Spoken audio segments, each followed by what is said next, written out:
Once again, good afternoon, and thank you all very much for joining us for the final bi-weekly seminar here at the CSPS, the Center for Social Policy Studies.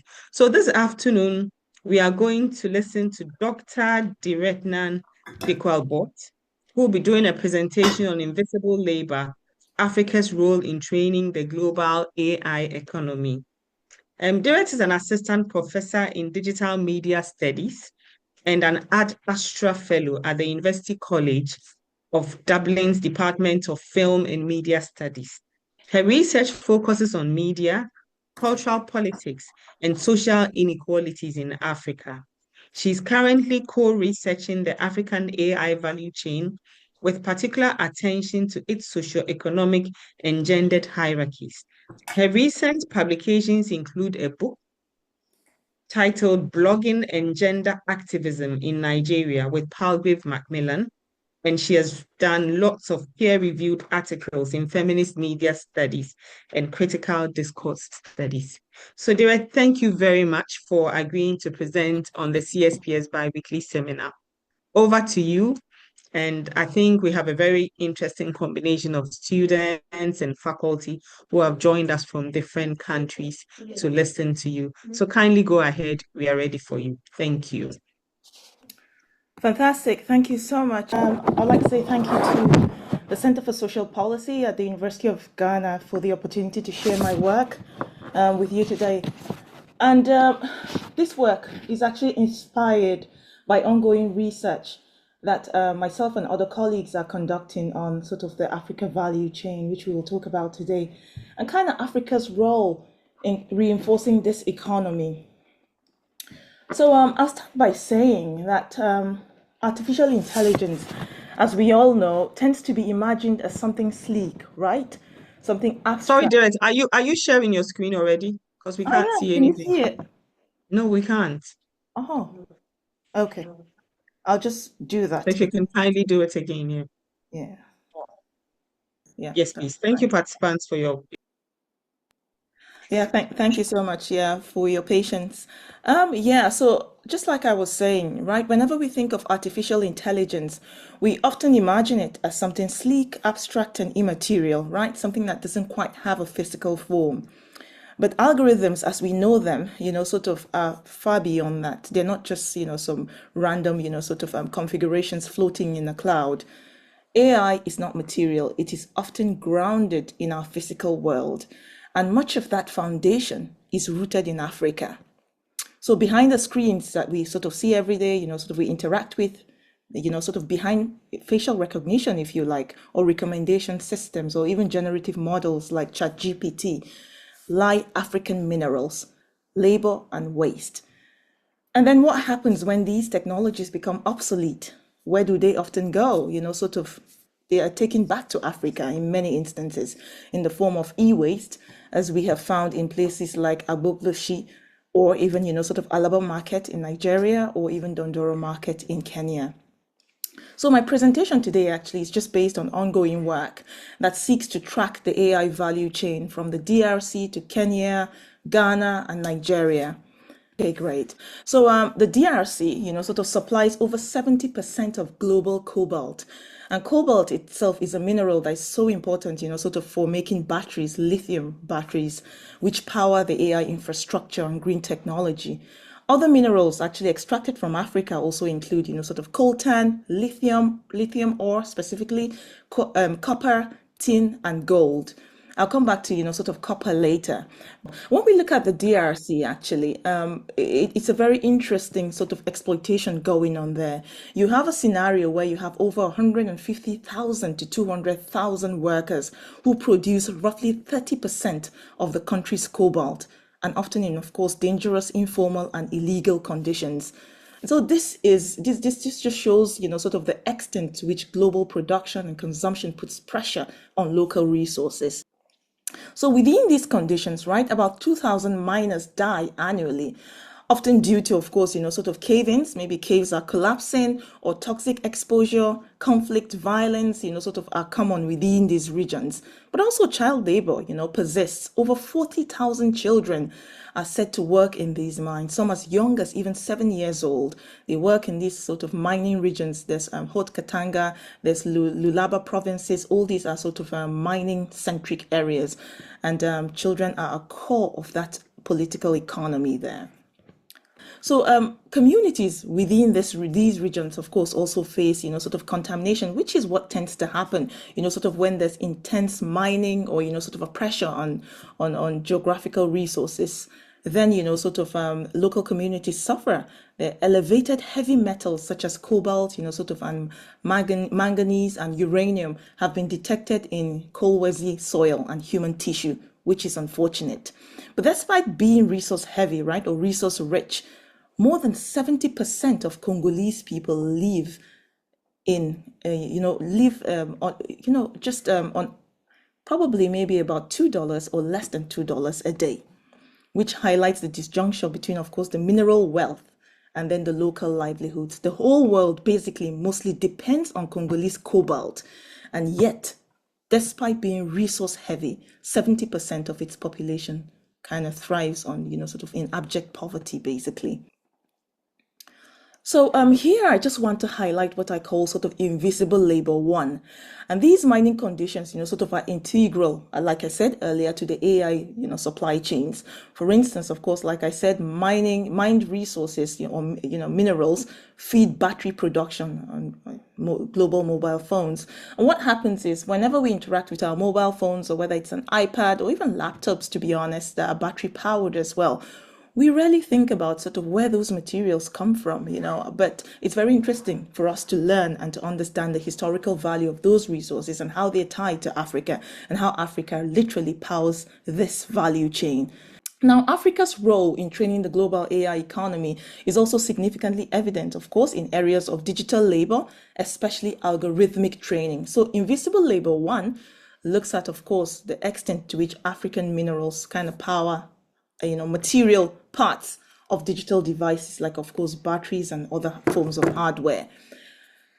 Invisible Labor 2 now draws down to look at digital labor in itself. And when we go down to Kenya, Kenya was trending some years ago in global news, especially mainstream media, because it was uncovered that there was a company called Samasource. I'm sure some of you have heard about this, right?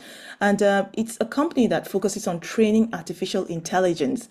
So what happens is, of course, before we have ChatGPT in the finished form that it is in, or, sort of whether it is DeepSeek or whether it is Grok, before we have all these generative models, sort of in their finished form, a lot of work has to be done in terms of training data sets, or, sort of through labeling to sorting. So what happens is individuals, what ChatGPT chose to do, for instance, in this case, was to use individuals and expose them to lots of information. And what they wanted was textual information, that is. What they wanted was for these individuals to sit in front of computers and then to kind of mark out, sort of forms of sexual abuse, some forms of child abuse, inappropriate content, basically, of all forms, shapes, and sizes. But here's why they did not do it in the global West, in case you're thinking. Of course, sort of they'll be slapped with lots of legal, sort of battles should they try, of course, because the Western world is very critical about ethical practices. And so the best way to get this thing done in an unethical and cheap way is to go to Africa. And so they went to Kenya and, sort of used these so-called data centers to recruit tons of people, including, of course, vulnerable population groups, to do this work for them. And some of the findings that came out of what happened there was, of course, people were impacted mentally. If you have to sit on a computer for probably 12 hours a day, just looking at, sort of very inappropriate content, it definitely has its bearing, probably not physically, but of course, your mental health. Right. So, and not just that as well, sort of I mentioned the fact that it was very cheap labor, right, that they were after. And that's exactly what it was, about 2 USD, per hour, was what they were being paid, or less even. It's just an approximate figure, but it is actually argued that they were actually paid very, very much less than that, compared to if they were going to pay workers in the global West per hour, they would be paying, maybe 7 to 8 or 10 times more than that. So it was more of a profitable venture, but more so, of course, legal and ethical implications as well that these companies were trying to avoid. Now, discarded digital devices, right? I said as central, as also central to the global AI value chain, and Africa's informal e-waste economies, places like sort of Agbogbloshie, Alaba Market, have become toxic landscape where workers, often youth, dismantle electronics in hazardous conditions to recover valuable materials. So, and what has been happening over the years is that lots of global companies used to just dump technological devices in Africa. It's sort of used or, those that just weren't wanted anymore.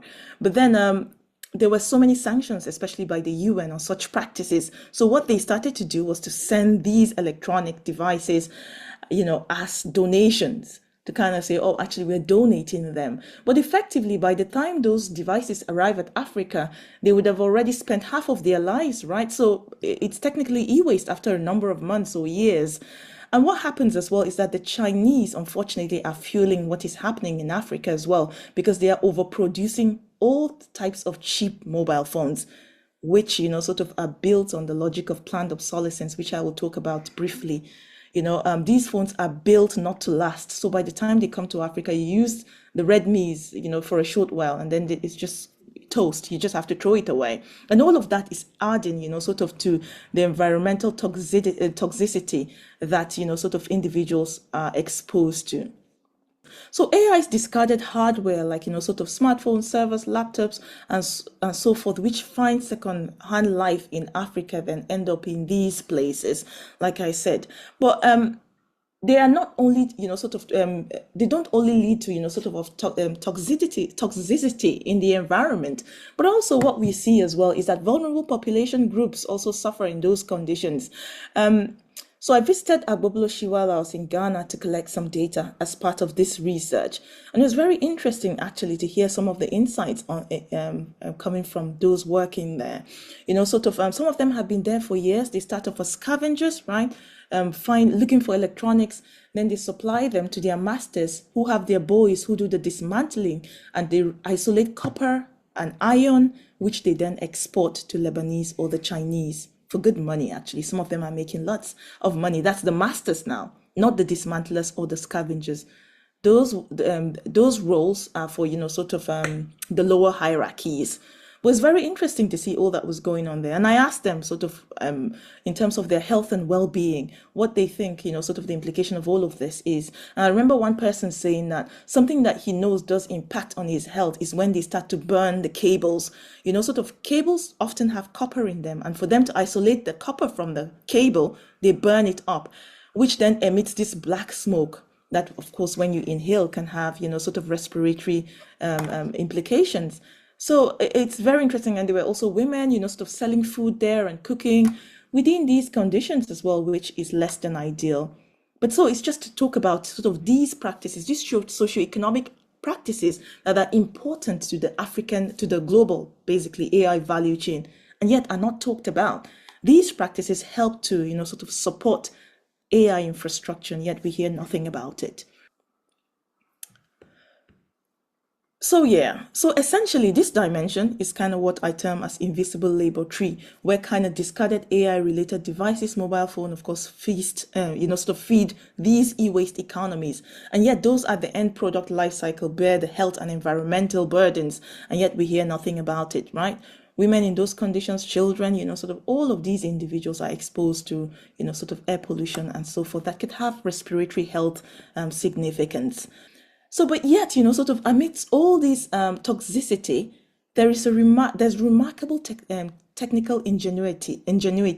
And for me, it's very interesting because most of the texts that I have read about global e-waste economies just keep talking about how unfortunate it is. And of course it is, right?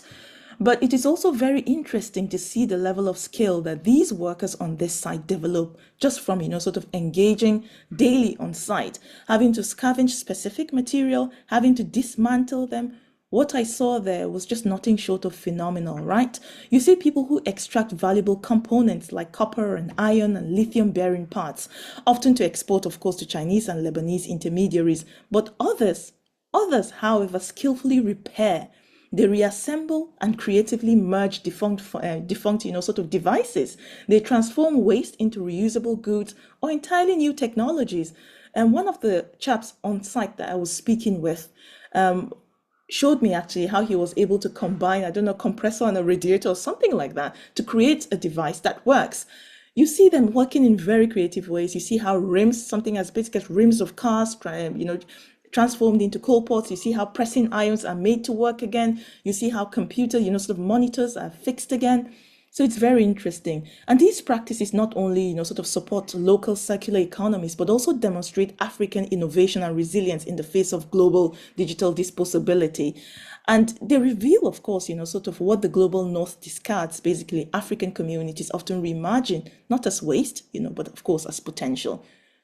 But that said, Africa's painful and difficult role in the AI economy is still very significant, although it is excluded, sort of from AI design and decision making. It is essential in its infrastructure. And this now leads me to a more critical question, right? Is the cycle of extraction, annotation, and e-waste dumping ever going to stop? Is this ever going to stop? When will it stop? Does it need to stop, right? An economic and political system in which a country's trade and industry are controlled by private owners for profit rather than by the state is what is deemed as capitalism. And that's what we're in right now in the world, right? The world is, of course, operating on the capitalist economic system. And we know what that means. When we ask, is this cycle, sort of use and discard ever going to stop, of AI development, of, sort of robotic engineering, all these technological advances, are they ever going to stop? Unfortunately, no. They're never going to stop because we are in an era of free market capitalism. And what that means is that, sort of the economy is fueled by competition, right? Competition for resources. The economy is controlled basically by private assets that prioritize productivity and innovation. And so here we're in a cycle of production, hell, even overproduction, if you want to call it. And so we're never thinking about limiting production. Rather, we're thinking about how do we sustain demand? That's where the world is, right? So, but how did this come about, right? This cycle of production and consumption and discard and all that. By the late 19th century, right, the economies in Europe and America had changed from being man-powered. That era where, of course, people were using mechanical tools to, sort of farm lands and all that. But then, it started becoming, sort of very manufacturing oriented, where, of course, sort of caterpillars, sort of mechanical tools, basically, and transport systems were being developed. And so production started picking up pace. And what happened was that, sort of with the production sort of being at steady steam, there was a lot more than, sort of probably the world needed. And rather than producers to think about how to limit production, no, all they were thinking was how to sustain demand. How do we produce goods so that people can keep consuming? And that's where we are in today's world. So by the early 20th century, of course, the central marketing question in the world became, sort of how can we make, consumers, want to keep coming back for more, not just to consume once, but to keep coming back for more. And so many tactics were used. So I'll just ask a question. It's not for anybody to answer, but if you just reflect on it, how many adverts do you think you see in a day? Now, when I say see, I mean how many do you encounter? You mustn't really absorb the content or, sort of reflect on it. But if you think about it, because research shows that in developed or developing countries, at least the average person will encounter probably between 8 to 10,000 adverts in a day or more, right? Essentially, it just tells you the extent to which the global economy wants us to keep buying and, sort of wants to keep us, sort of in that cycle of demand. So besides demand, sort of on consumption, which is, sort of fueled in this regard, there's also something that is more dubious, and that is called planned obsolescence. And this happens when a company manufactures a device to fail before its realistic lifespan.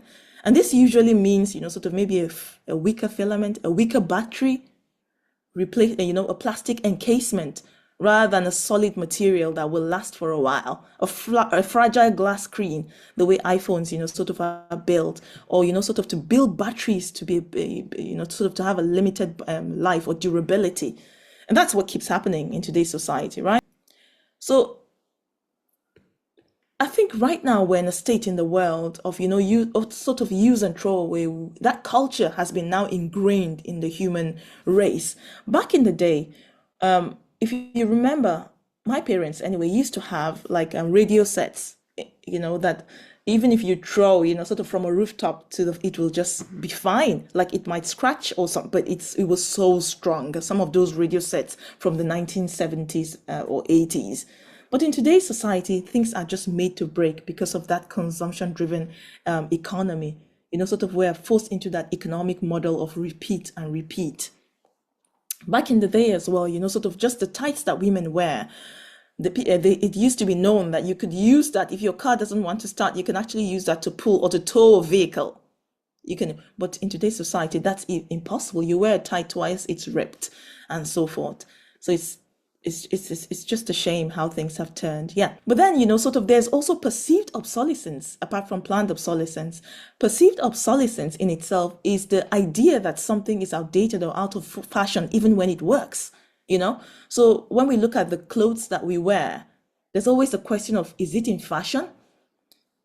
It doesn't, our clothes can still be brand new, they can still look really good, but just that idea that, oh, it's no longer in fashion, I have to get a new one, is kind of that psychological frame that has been ingrained into us through consumerist practices and, of course, sort of basically false advertising.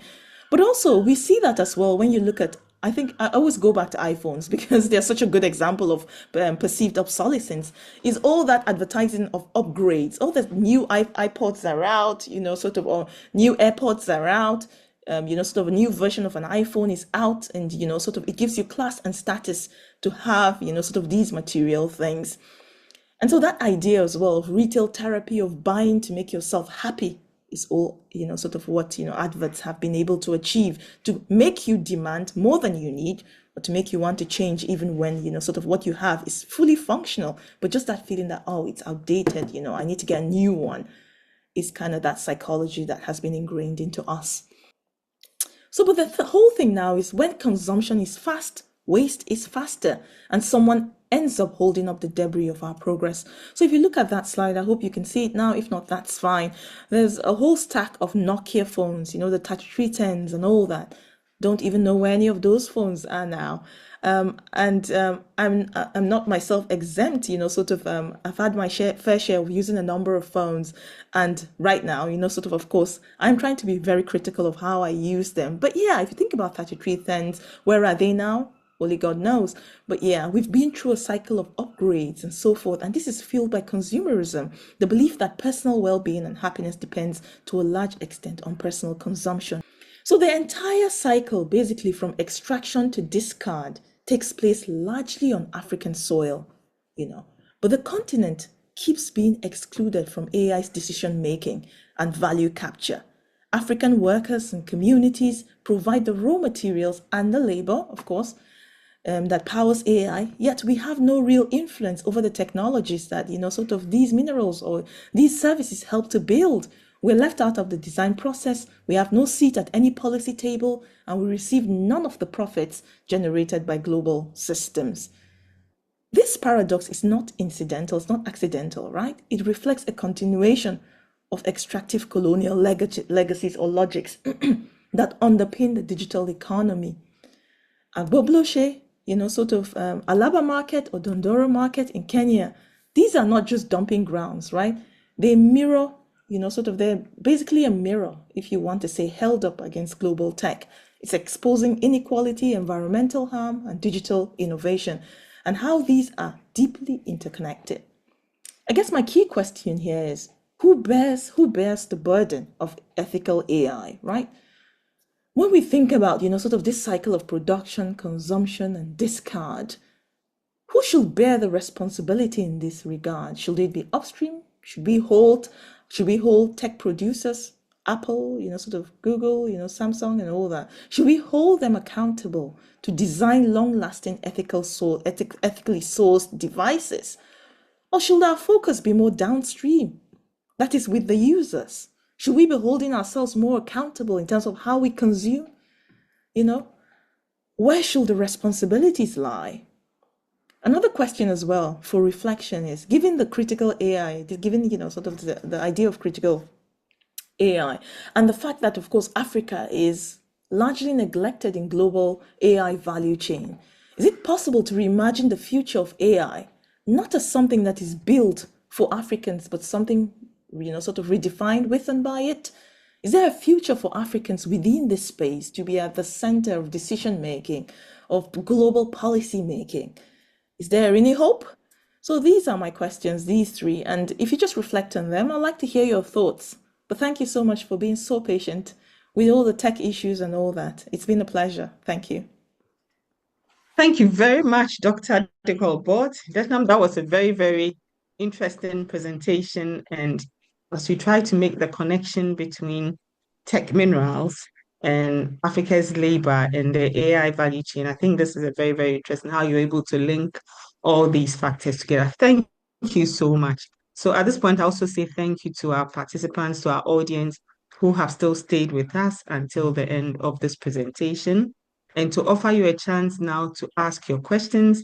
And of course, to also take a chance to answer the three very important and interesting questions that Dr. Dikwal-Bot put to us at the end of her presentation. So if you'd kindly raise your hand up, I would leave the questions on the screen. I wouldn't take it off so that these very intriguing questions will be on our mind until we finally say bye-bye to you. So I'd like to see some hands up, and then we would ask the questions and make the comments and give feedback to Dr. Dikwal-Bot on her very interesting presentation. Thank you. Okay. I am not sure if there's a hand up, but if there's a hand up and I haven't seen, would someone just say hello and then we would go on? But I would like to ask you a question whilst waiting for our participants to go on. I find that our old ways of mining minerals, I mean, the old ways of mining minerals, the what we often call the dig and wash technique and etc., and what we are now doing, which is using the excavators and large scale mining equipment, is what we claim is destroying our environment. And maybe coming from that background, what I'd like to know is, okay, so now we need all of these tech minerals, and we still have to go ahead with mining.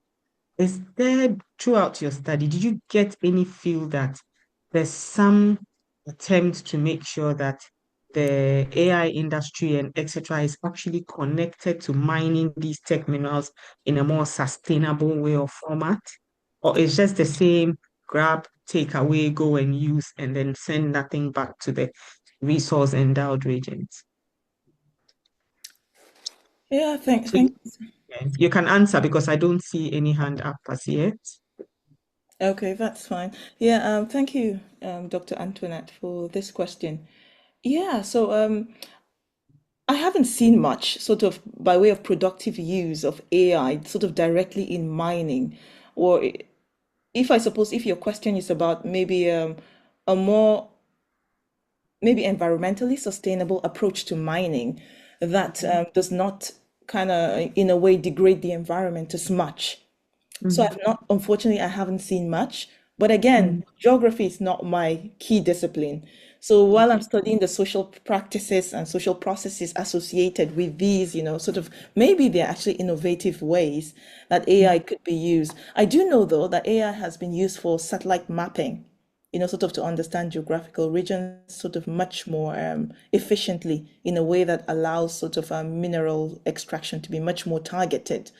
But nothing by way of sort of technological innovation that will lead to more efficient mining practices, like practically itself. So, Mhm. no, nothing that I have come across yet. But then So again, there's no link.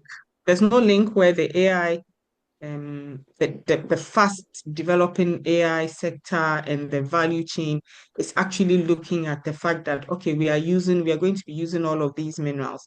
So maybe it is important for us to give back to, to give back by developing more innovative ways of making sure that the use of tech minerals is done in a more sustainable way, or the exploitation of tech minerals is done in a more sustainable way. There's no link as such between them, is there? So not that I've come across. Mm, One thing that maybe we can reference is Earth AI, right? That kind of mhm, uses predictive algorithms, sort of trained on decades of geological data. But what this tries to do basically is to understand historical practices, sort of around where the minerals are, and then just to use that knowledge for extraction. okay. But unfortunately, like we said, sort of extraction in itself, it kind of feeds a whole, sort of colonial and power hierarchy beyond, Mhm, sort of what we can influence or even in many instances these days sort of imagine. So what we find basically is that this cycle, in the way that it is, profits some individuals. And don't get me wrong, it's like with basic things, like right, like even malaria, that people say, oh, we should have found a cure a long time ago. So the mm, question is, why would, sort of the global West be interested in sustainable mining practices? If it leads to mhm, environmental degradation, it keeps Africa economically impoverished and mhm. dependent. And that is the ideal status that the West wants for Africa anyway. So as long Okay. as it is able to get what it wants out of it, that's fine. How is not, I don't think it's a priority. It's just Mm, what. If lives are lost, if people develop health issues, fine and good. We're disposable, sort of population groups anyway. That's, sorry, I'm painting such a bleak. It almost seems like I am bringing my own personal. No, no, no, it's a reality, I think, Yeah, and yeah, thank you very but much for yeah, that no, no. feedback. So yeah. So maybe that's why we haven't seen much of that happening. Because if we're looking at sustainable, except if it comes from in-house in Africa, where sort of we think about ethical approaches and sustainable practices of mining that impact, sort of less on the environment. But to think of that coming from the global West, I think it's not I think looking we hopeful at haven't all. seen that Yeah. yet. Okay. Okay, I also see some messages in the chat. This is a message and a question as well. It says, it seems that a lot of Africans are obvious to this. What can we do to change this trend of exploitation and e-dumping, just as we are as students and other individuals? So I guess this question is asking, what can we do, both as students and as individuals, to do something about this trend of exploitation and e-dumping? So they take, and at the same time, there's this semblance of dumping. So how do we change that trend, as the slide showed? Yeah. So thank you so much. That's a good question. I'll just say that, in the first instance, just having knowledge about what's going on, right? Spreading the word, but not just that, also looking introspectively in terms of our own consumption habits. Because don't forget that, sort of it's a collective thing, it's cumulative in terms of how everybody lives their lives, right? But also, even in terms of how things are dumped in Africa. I think this one we'll have to throw it to the government to do better in terms of policy making around this. But whether the government benefits in one way or the other, it's very difficult to know. But I suppose it does for it to allow it to flourish. Because what was found some years ago is that after the UN tried to ban that transfer of e-waste to Africa, sort of they just changed strategy and just said, okay, these are donated items. They bring them in containers and they say we're giving it to specific organization and so forth. But they still end up as e-waste. So it's a very difficult field to navigate. But I'll just say for a start, for us as of course students and researchers, what we can do is to keep talking about it, get the world to know about it and the inequalities that sustain this system and the hazards that sort of define the system, but also on a personal level think about how many technological devices you have run through, sort of in your life so far. How many phones have you run through already? And what happened to the old ones? And I'm not judging because, like I said, I am also guilty and I'm working on it. Yes. But yeah, let's just start from there. Hopefully it will make it. Okay, Yeah. okay. Um, Doc, there's also another question. I think it's a comment and a question together. It says, is the AI industry extracting a different set of minerals, or are we seeing an increased extraction of the same minerals the tech industry has been interested? I am asking to understand if we are witnessing changing trends in exploitation and extraction due to AI. So Thank I you. That's guess, yeah. yeah. No, yeah. So at this point, sort of it's probably difficult to say if they're new trends, right? Especially because for it to become very visible, it would have to be extracted in, sort of in a huge amount. Just the way, of course, we know cobalt, sort of lithium ore, copper. These are, sort of the prime materials that are used to create different parts of electronic or technological devices. It might Okay. be that others also, I'm sure, of course, gold will be a huge asset as well because there are certain technological devices for which gold, is a huge component, whether it is by way of sort of aestheticizing for a certain class or whatever it is.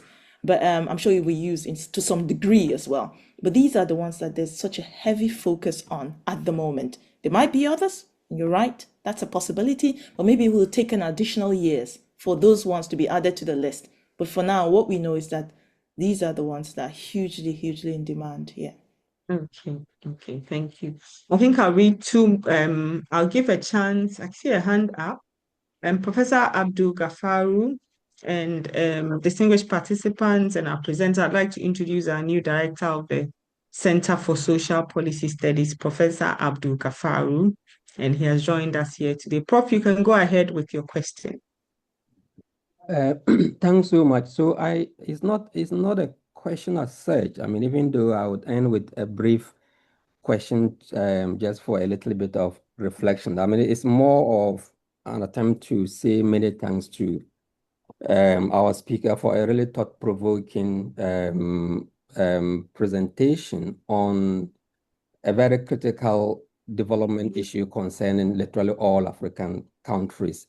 I mean, there is a huge debate going on, I mean, regarding the question of whether the global surge in demand for critical minerals like lithium, like cobalt, would present African countries the opportunity for sort of like structural transforming their economies, or whether these minerals or these discoveries would merely extend the continent's experience with the resource scarcities marked by exploitation, by environmental degradation. I mean, this presentation tells us very clearly that we don't seem to be benefiting as much as we are suffering from the adverse consequences of these minerals.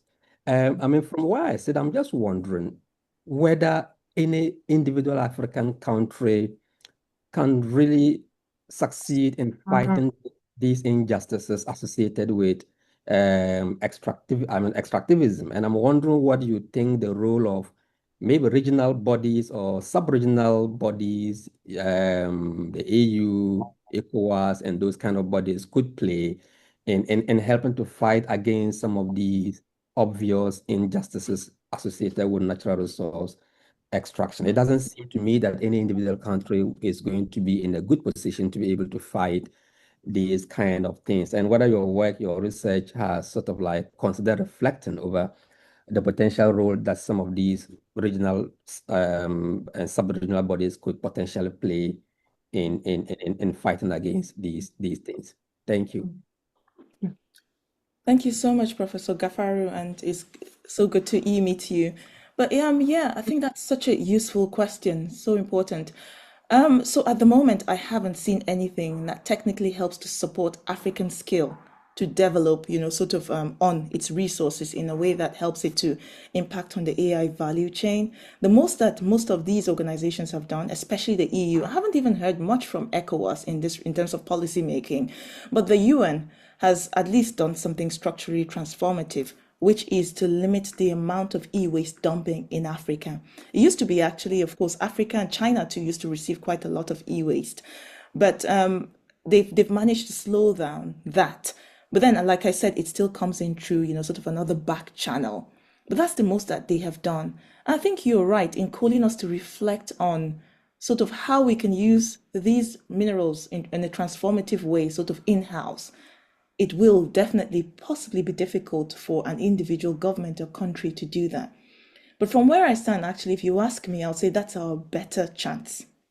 That for a country, sort of to take, I don't know, to just seize back its independence and build a local workforce, a skillful workforce that can capitalize on these resources. What would it take? Is it possible for us as Africans to be able to build our own lithium batteries and export them? To be able to use our resources, build these component parts, even if we're not assembling the entire technological device? Can we build the batteries themselves and export them? When I went to Agbogbloshie, I think this was such a key, just a point of reflection for me. When I saw the young boys kind of breaking the plastic casings to remove the copper that is from a CPU, I just thought, I said, look at them. They've just taken out the copper and they're just putting it in bags and they'll go and hand it to the Lebanese and the Chinese to export. What if we're able to just extract even those and start to think, sort of creatively to create the parts ourselves? And we can do it. From what I have seen in Agbogbloshie, even without any school training, they're skillful in their own ways in terms of merging and combining and, sort of fixing devices and getting them up and running again. And this is without any formal training, just by being exposed to these things day in, day out. But it's possible, but like I said, all these global organizations, they're complicit in this, sort of in reinforcing this hierarchies of inequalities. It doesn't look like they're going to be able to save anyone. We can only try to save ourselves. But again, we're also kind of tied up in this whole global, sort of political control system that is very difficult to shake off. So I hope that answers your question in some sort of way. But yeah. Absolutely. Yeah. Thank you. It does. And I think it also brings out all these other ideas. I'll just read two more comments. Actually, time is far gone. We are just a minute past 3 already. And we always promise our participants that we'd end at 3. Now, this very interesting comment says that I think a merger of the upstream and downstream approaches will yield better and sustainable results rather than just executing one approach. So that's feedback. There's also another comment that says, as much as we are aware of the crisis we continue to face with the use of AI and the sustainability issues, the demand by consumers is something I doubt will decrease. These tech giants are more interested in profit making and exploitation. Once we keep making demands, they will keep producing, and sometimes low-grade products, which pose a threat to our environment and our health as well. And there's a question that can we reduce our demand for these devices? How do we know about the impact these devices are having on our environment? And I think Dr. Beko spoke to that already. She said the amount of waste that ends up coming to us is so huge. There's also another comment on an answer to the question, who bears the burden of AI, whether upstream or downstream? I think that both worlds are interdependent. According to economics, human wants are insatiable, and that calls for innovation over a period to the upstream world. And the upstreamers are businesses that drive towards profit. So at this point, everyone wants to benefit in one way or the other. This makes it difficult to control. But I think that without looking so much at profit, but to look on e-waste and other eco-friendly views, the upstreams should bear the burden because we consume based on how much they produce. Interesting. And then Patrick's hand is up, and I see his message also in the chat. And I think after Patrick's Yes, question, yes, Patrick, you can go ahead. Yeah, thank you. That's what I wanted to find out. That from your research, what do the Lebanese use these copper wires for? I'm asking this so that if there's a way these suggestions could be also forwarded to the government to consider bringing up training institutions to pick these street boys. I wish I have a capital base, like I'll go into it, set up a company, train these guys so that we can do something out of it. So can you share with us what you found from your research as to what the Lebanese really use these copper wires for? Thank you. Yeah, so thank you so much, Dr. Patrick. I wish I interviewed some Lebanese people, but unfortunately I didn't. But here's what I think is happening. They're just recycling, right? Because those copper wires came from technological devices or from cables. I kind of think that they just go back and recycle them to be used again as parts for technological devices. That it's as simple as that. But then of course they'll have the machines that do that, that kind of, I don't know, maybe rewire or something. So I don't think it's not rocket science, basically. That's just to tell you it's something that we can do, to be honest. It's just to sort of reuse them again, to remake them, just like the way we do with recycling. That's what I suspect is happening. But your question has also just brought in a reflection to me, actually. Is there a possibility for me to find those Lebanese exporters and interview them? Maybe actually that's something that I could try to do in my next attempt. But no, yeah, that's very insightful. Thank you. Okay. Right. Thank you very much. Thank you to Patrick for the question. I think we are 5 minutes past 3, and we have come to the end of another very, very interesting seminar presentation. Dr. Diretnan Dikwal-Bot has just given us a very, very insightful presentation, starting from mining, where our minds were mining, and directing us all the way to AI and the global, actually training in the global AI economy and Africa's role, invisible labor force that we have provided, and how do we benefit from it when we look at how the industry is growing and where it is going to. Dr. Dikwal-Bot, we are very thankful to you for, first of all, for accepting to present during CSPS bi-weekly seminar, and also for this very, very insightful presentation and sharing your knowledge and your findings on this very interesting research. We wish you the best, and we hope you will come back to us again with even more interesting findings as you go on with your research. And then to my director, our new director, thank you for joining us. I saw Professor Joji Chikata on.